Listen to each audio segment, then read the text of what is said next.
Kojarzysz to uczucie, kiedy wydaje ci się, że twój przeciwnik ma zawsze więcej eliksiru od ciebie? Twój eliksir ledwo się ładuje, a przeciwnik już stawia Pekkę, Mega Knighta i jeszcze zdąży dorzucić Sparkiego z tyłu.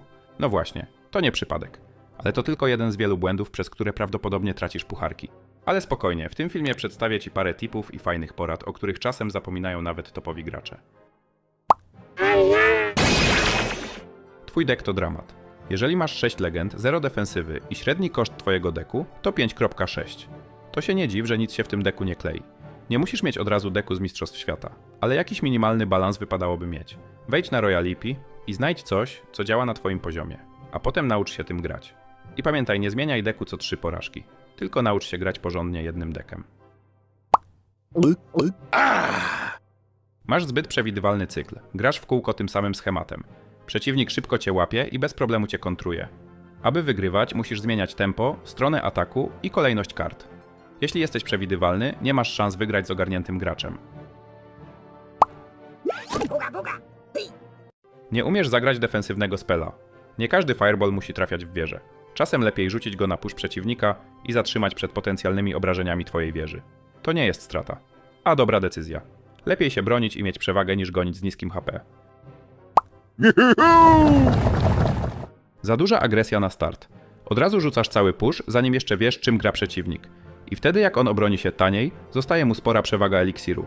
Powinieneś na spokojnie poczekać i sprawdzić jego karty, a potem szukać okazji do tanich wymian. Nie umiesz grać, gdy przegrywasz.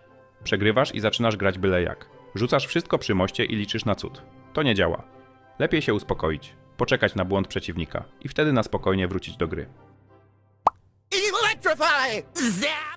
Nie umiesz kontrpuszować. Obroniłeś się, ale nie dorzucasz nic do ataku.